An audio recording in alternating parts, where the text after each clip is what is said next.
Hey guys, it's Lauren Yates from Rave here, and today we're going to be having a chat over Zoom with the incredibly talented Georgian British singer and songwriter Katie Melua. She's just released her new album number 8, so we have a chat about that album and some of the songs off it. We also talk about her nervous breakdown in 2010, which I think we can learn a lot of tips from her about taking care of our mental health. We also chat about her childhood in Georgia. There's so much to cover, so let's get into it now. Katie, welcome to Rave It Up. It is a pleasure to have you on the show. How are you going today? I'm really good. Thank you so much for having me on. It's just lovely to be talking to you. Well, thank you for taking the time. I know you're a busy woman, so let's get straight into it. Since this is your first time on the show, we actually love to start from the beginning and actually talk about your childhood and your upbringing, if that's okay, to get a good idea of, how you've made it to where you are today and how you've become successful. Correct me if I'm wrong, but I did read that your father worked as a heart specialist. Is that correct? Yeah, that's true. I was born in Georgia, which is part of the former Soviet Union. So the Georgia that's next to Turkey. And my whole family is from there. And yeah, my dad was a heart surgeon. I say was because he's now a GP. So he had quite an unusual training from, specializing in heart surgery to becoming a GP. But, my childhood was spent in Georgia up until the age of 8. And the reason for that was that the country really fell apart during the fallout of the Soviet Union.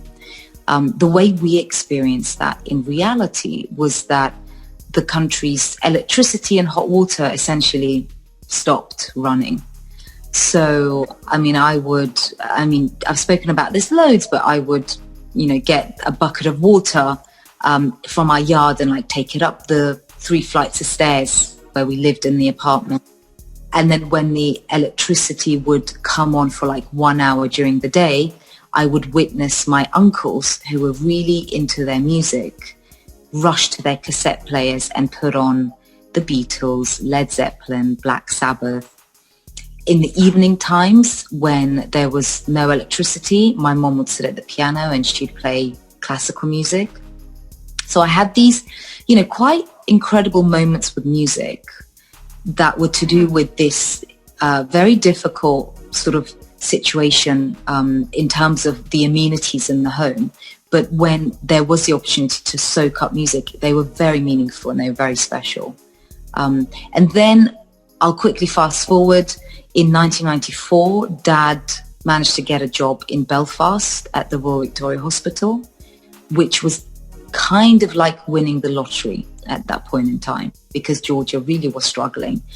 As a doctor in Georgia, he was going to earn more as a taxi driver than he was as a doctor. So that was why it was so important for him to, get us all to the UK. And so we moved.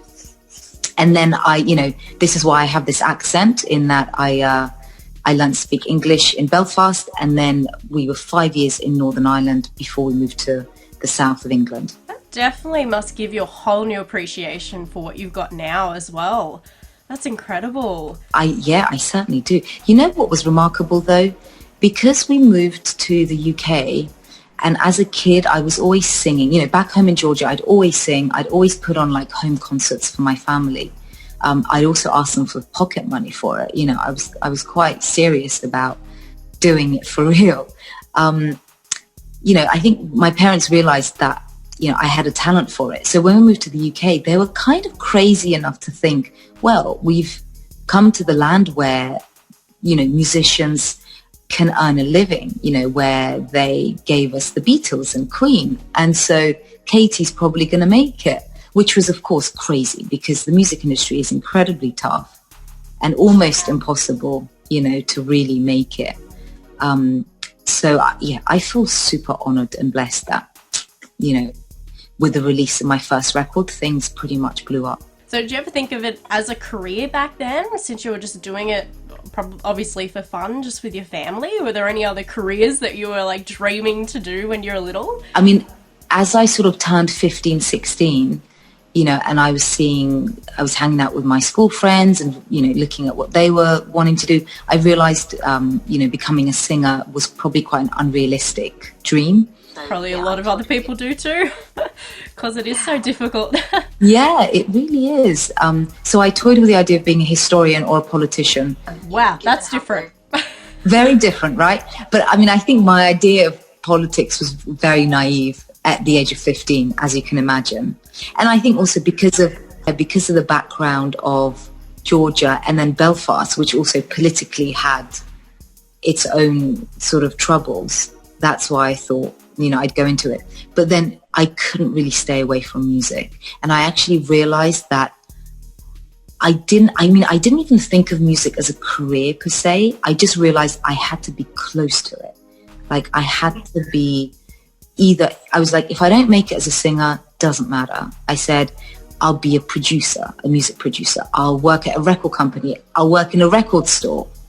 That was the level of kind of closeness that I desired to music. As long as it was in your life and around you, because you were just so passionate about it. Yeah. Yeah, I love that. And as you said, you just blew up because you did record your first album when you were like 18, 19. And within those 3 years, like you became UK's best-selling female artist and Europe's highest-selling European female artist. And then your second album has gone platinum 4 times now, and you've received over 56 platinum awards to date. It's incredible. So since you became successful, at such a young age, probably 18, 19, that's when a lot of us are figuring out, what do I want to do? What am I going to do when I leave school? And it has been non-stop since then for you. Do you feel like it took away, I guess, your teenagehood in a little bit, or do you actually really blessed and grateful that you got to start off at such a young age? I don't feel like it took away my teenagehood because I was always a very shy and kind of quite a bookworm, and I loved studying.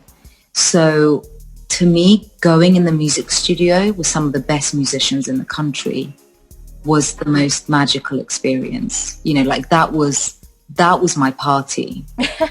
That was I was like, wow, it really had such a profound effect on me, on my psyche, on my body. It felt like, that was my religion.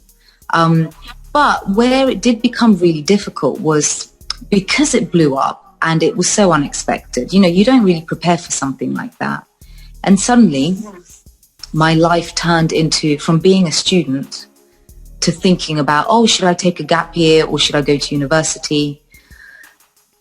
To suddenly traveling around the world, touring the world, doing lots of interviews, and then having to make another album quick. We have 3 months to do it, because, we're right at the peak, so we better make the most of it. There's always this sort of fear that it's not going to last, or it's suddenly going to disappear from us. The competition is so high. It's such a desirable thing that was the sort of the background attitude, that we have to make the most of it while we still have the energy and while this is blowing up so much.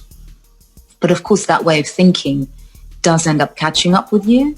And, after 7 years of living like that, I actually crashed majorly, and I had a very publicly documented mental breakdown. I had to take time off for 6 months.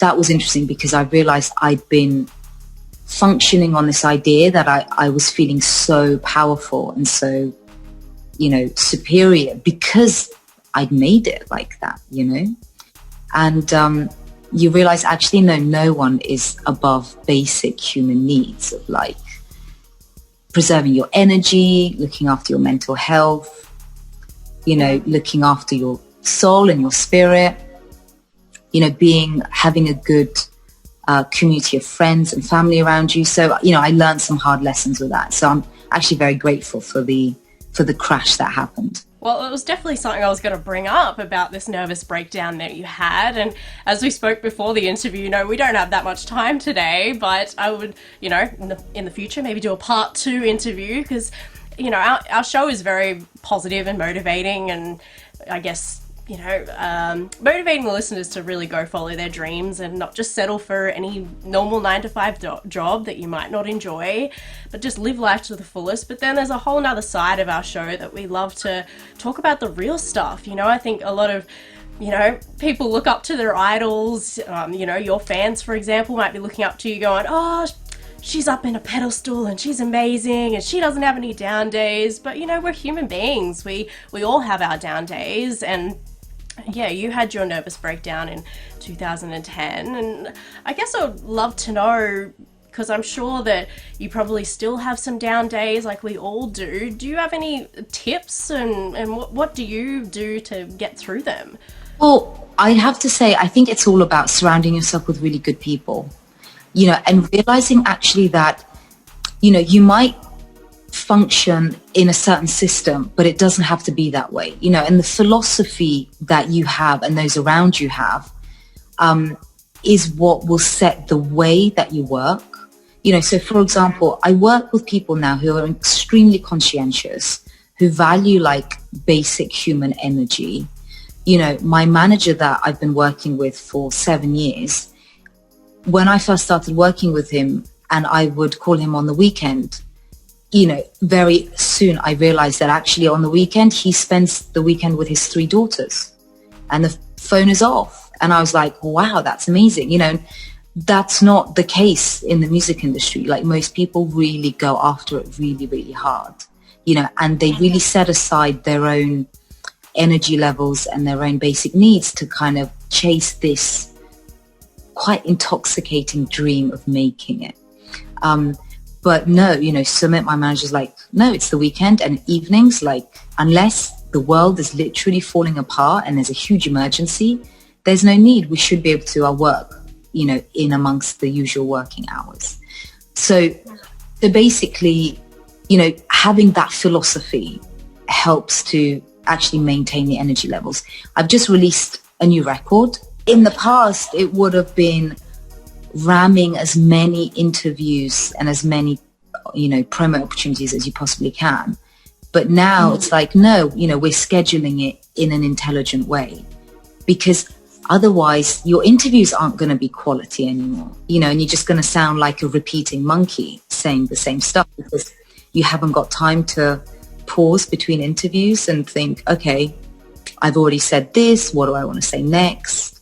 How do I recharge?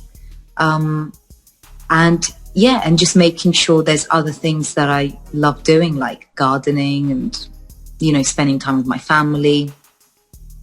So yeah, I've just worked it out as I've gone along, but being surrounded by good people is the most important thing. Great. Well, hopefully everyone takes that on board if they haven't done that already, especially during this time with COVID. I think it's so important. It's been like a really good just press the pause button to just reassess where we are in life, and that, we need to surround ourselves with our loved ones and just get back to us.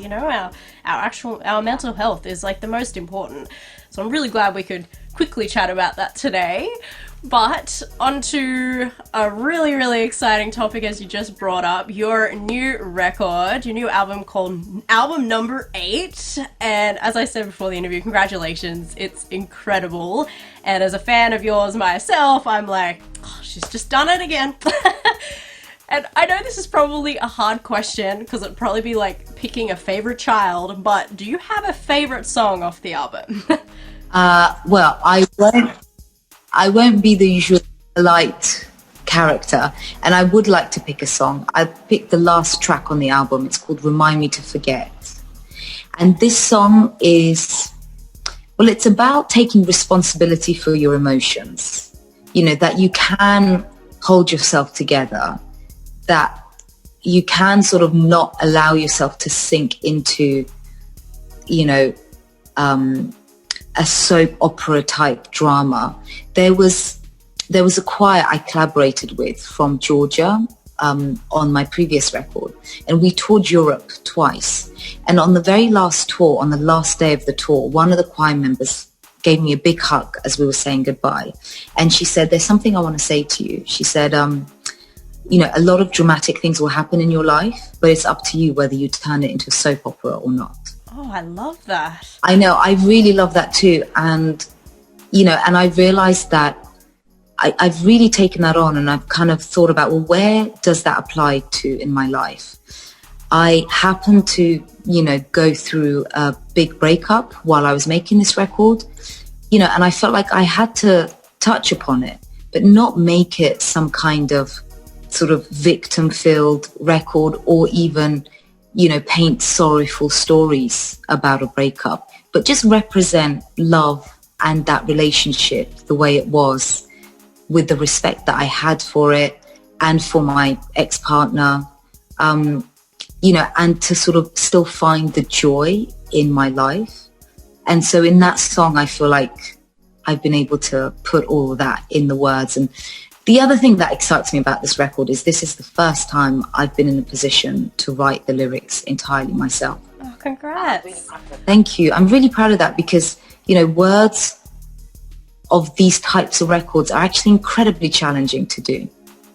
To me, clarity is really important, and seeing the truth of a matter is really important, and trying to get that into pop songs is a great challenge. Yeah, well, it's fully your baby now because you've done it all for yourself and by yourself. I love that. I mean, the thing is, obviously, being an artist, it is, you know, it has to be about you, but to me, I'm interested in the perspective, you know, in the perspective I have, and I'm fascinated by the world around me. But I've always also slightly found it awkward to kind of be the center of attention and to, you know, to be that individual voice. So I'm kind of always sort of playing around with that, trying to be quite lighthearted about it. Yeah. For people that haven't checked out the album yet, you know, you've got a good mixture of everything there. So it is really, you know, as you said, touching on a bit of your breakup, other things, you know, your trip with your dad to the mountains and leaving the mountain as well. So there's just so many, it's just an album filled with stories pretty much, which is very exciting. But since this is your 8th album, and, you know, your other 7 albums before this have all, when they were released, they all became top 10 studio albums. So with this eighth album, is there a certain expectation you feel like you have to meet now since the others did so well? Well, of course there is. But we as a team have been talking lots about that and saying, look, first of all, the industry is changing rapidly. The digital revolution has completely, you know, there's a lot of things going on where, you know, a record can be doing incredibly well at the start of the week when it's out, and then it will get, you know, things will completely shift because all the digital numbers come into it. So the most important thing is that as a team, we keep our morale up and we really believe in this record and we keep the faith in it in the long term. And to have that kind of support, not just in our team, but also in our record company, BMG, is quite remarkable. So yeah, the pressure is, of course, it's there, but you have to sort of manage, again, your emotions about it and set your expectations in a realistic way. The record did get into the top 10, so this is my 8th. Woohoo! So very happy with that. There we go. Update on the info. Thank you. I appreciate it. Well, there's obviously ones that you've, you know, released before the album came out, like A Love Like That and Airtime. They've been big hits that everyone loves. I personally love your Longing Is Gone and Voices in the Night. They're awesome. But since I did bring up A Love Like That, I did have a really cool idea for you, if you're willing to hear it. Yes. I gotta say, it sounds very James Bondy. Maybe you need to, like, give it to the James Bond producers. Might be their next movie idea. It's amazing. I've heard that, and that would be incredible, of course, because it's such a, you know, those are big films. I'd love to get into also making music for films. So yeah, it'd be lovely. Why not? Next step. Yeah. Oh, well, hopefully we need to, like, share this interview with the James Bond producers. And as I said previously, like, I personally love your music, and I've been meaning to actually tell you today too. You know, just recently through COVID, I've been getting into a lot more like painting on the weekends and stuff. And whenever I do that, I put my headphones in, I go onto Spotify, just shuffle your music, and I gotta say, you're really, really good painting music. And that's a very good compliment in my eyes. Well, I'm honoured. You're welcome. You get my creative juices flowing, which is great. I'm trying to get into painting too, actually. There you go. Listen to your own music. It might help. No, my brain would just be like, oh, we should have turned that drum down a bit more and we should have put that in a different reverb. And yeah, it doesn't quite work like that. Oh yeah, you'd be listening to your own music way differently than all your fans do, obviously. I do have, I know that we're getting to the end of the interview, but before I do leave you, I actually had a few quick questions about some other songs of yours. I shout out to my mum because she was definitely the one that introduced me to your music in the first place, and she's a really big fan of I Will Be There. And especially on YouTube, your orchestra live recording. And she just listens to it over and over again, but that was the one that she showed me. And she wanted me to ask you today, because right at the end of that video, you sing such a long and then high note. I will be there.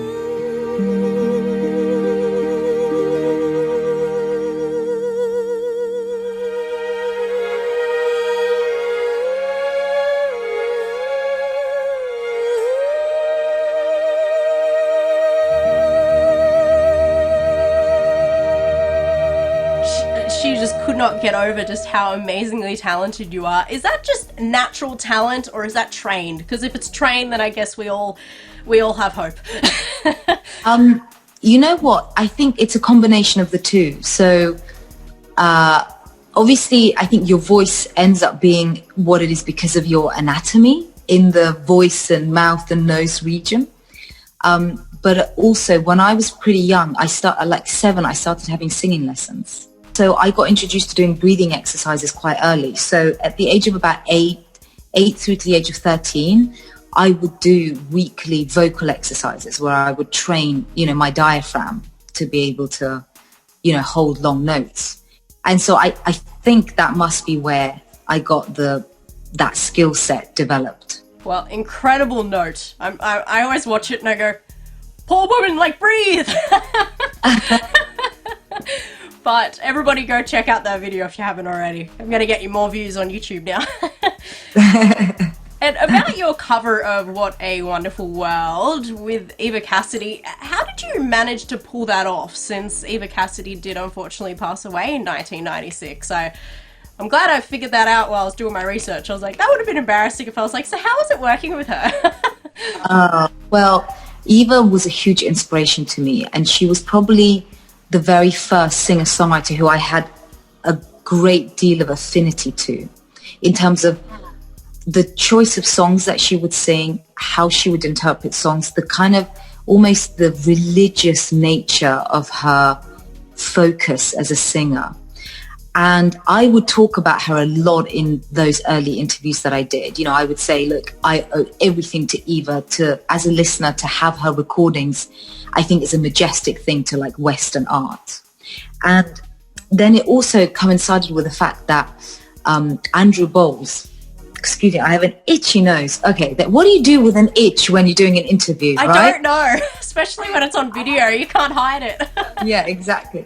Okay, so a great gentleman used to work at her label, and his label was based in Brighton. His name is Andrew Bowles.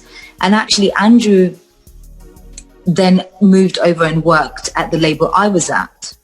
And so he knew Eva's family. And, they had heard what a big fan I was, and, that my records were doing really well. And, I'd also dedicated a song to Eva on my first album called Faraway Voice. It was actually a song I wrote upon the discovery that she had indeed passed away at a very tragic young age, and just the sadness that I'd never be able to see her live, because she was just, her voice was just immaculate. So, the family knew that I was a big fan. I really respected her, and I found her probably one of the greatest of our generation. And then Andrew knew them, and so there was a charity that we were working with, And we thought, we would do a very special project. And Andrew got in touch with the family, asked if they would be open to letting us use the, the master files to put together a duet, and they agreed. And you know what? I can't tell you what it was like.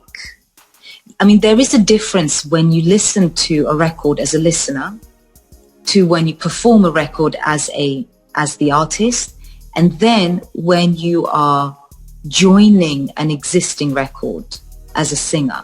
So like to have her in my headphones, but as a performer, as me joining her performance, it was quite mind-blowing. It was really a very unusual experience. And I heard certain nuances in her performance that I'd never heard before. Wow, that gives me goosebumps. It's incredible what you can do even when someone has passed away. The technology is amazing now. It is, and I mean, I have to say the technology really does, it's important, sometimes people, I think my battery just went, but I've got the charger here, so it's all good. I realized quite early on that technology really matters. You're kind of at the mercy of it. So you've got to respect that stuff too. Now, Katie, we are unfortunately getting to the end of the interview. This has gone way too quickly. We definitely have to do a part 2 one day. But as a closing statement, and was probably the most important question, knowing what you know now in life, what would you tell your 14-year-old self? 14-year-old self? I would say pay attention to background attitudes and notice their influence on you. I love that. So just to be aware of like what people believe and what you hear most often, and and realize that those are the ideas that shape you and shape who you are and shape your ideas about the world. And so just to be aware of it, and then you can kind of figure out yourself if you want to follow those background attitudes or if you want to carve out your own path. Yeah, carving out your own path is really good. Like we've done, both of us women. It certainly can be, yeah. But, there's other challenges that come with that too. Oh yeah, definitely. But it's hard. There's been times where it's like hard not to give up, but you got to push through for your dream and your passion always. And in fact, the challenges are what makes it better when you do finally get through. Yeah, you become a stronger person as well, and it helps you get through even tougher stuff in the future. Exactly, yeah. Well, I love it. Thank you so much for coming on the show today, Katie. I really appreciate it. Thank you so much for your time. I really appreciate it. To be talking to you from London is just an honor, and I'm forever grateful for just music. Absolutely, to connect everybody. Well, hopefully we can have another chat in the future, because I definitely have more questions for you. Like, you're an incredible person. I'd love that. I'd love that. Thank you so much. You're welcome. You're an incredible role model. So we definitely need to share some more bits of your story, because we've definitely just skimmed through all of it to share with our audience as well. And even hopefully if you come to Australia in the future when the borders are open, please let me know. We'd love to meet you in person. I would absolutely love to. That would be fantastic. Hopefully it's on the list of places to go and things to do. It certainly is. I mean, I haven't been to Australia for such a long time. Well, you're going to have to come back. It's even more beautiful now. Well, thank you so much. We'll keep in contact and we'll make it happen in the future. Perfect. Thanks a lot. Have a lovely day. Well, I hope you all enjoyed today's interview. If you'd like to check out any of our other interviews, visit our website, raveituptv.com. And also remember, we've got our podcast now on Spotify and Apple Podcasts, or wherever you have a listen to your podcasts. So go check it out now if you haven't already. And tell your friends, of course. But for now, thanks for watching, and we'll see you next time. Bye!